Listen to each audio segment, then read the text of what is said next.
The sour relations between China and the U.S. are back on the front burner. The U.S. President Joe Biden has angered China by his belligerent remarks over Chinese Taipei. Biden said that he would be willing to use force to militarily defend Chinese Taipei if Beijing invades the self-ruled island. Biden made the remarks in Japan's capital, Tokyo. He accused China of, quote, flirting with danger by flying so close to Chinese Taipei. He promised Washington would defend the island from any military action by its giant neighbor. The blunt remarks by Biden have been interpreted as raising tensions with China. Many past American presidents would have deflected, demurred, or declined to give a straight answer.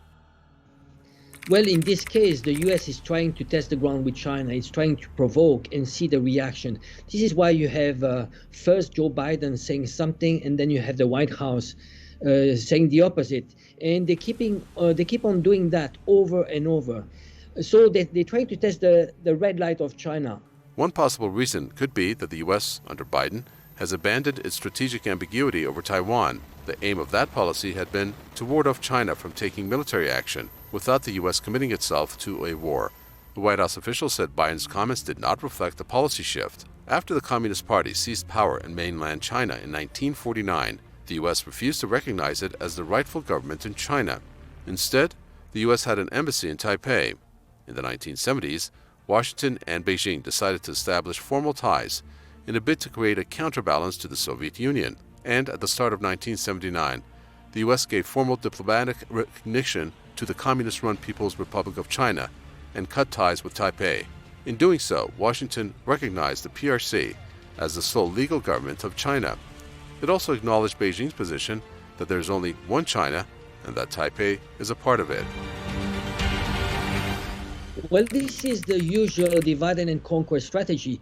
U.S. Empire, and before U.S. Empire, British Empire used to do that over and over. It was how I can divide and conquer. So Asians are not stupid. They are very smart. They know that the U.S. is trying to use them. After the U.S. cut off formal relations with Taipei, Congress passed the Taiwan Relations Act.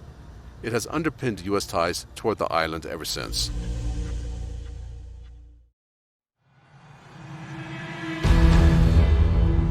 The reaction from China was swift when it came to the U.S. threatening China militarily. Beijing has warned Washington against playing with fire after President Joe Biden vowed to defend the self-ruled island of Taiwan militarily in the event of a Chinese attack. We deplore and reject the U.S. remarks. Taiwan is an inimitable part of the Chinese territory. The Taiwan issue is purely China's internal affair, which won't stand for any foreign interference. Issues bearing on China's core interests, including the sovereignty and territorial integrity, there's no room for compromise or concession. No one should underestimate the Chinese people's firm resolution, will, and capability to defend its national sovereignty and territorial integrity, and should not stand against the 1.4 billion Chinese people.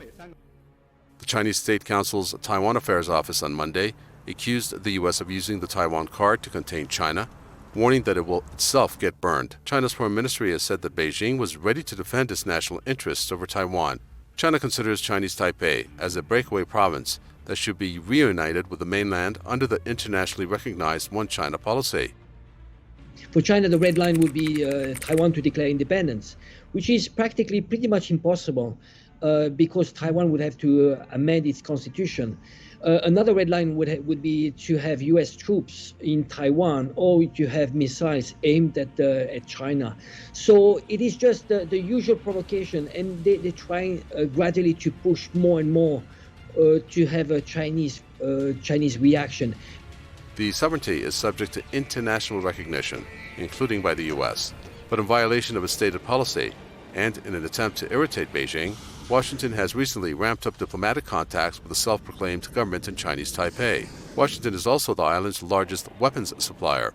Relations between China and the U.S. have been strained in recent years, with the world's two largest economies clashing over a range of issues like technology, trade, and Chinese Taipei. In recent years, the U.S. has made China a top priority. The policy known as the Pivot to Asia strategy was unveiled during the former U.S. President Barack Obama's administration and made East Asia and China in particular a top priority of the U.S. foreign policy. Meanwhile, the Trump administration upped the ante against China even more, especially regarding trade.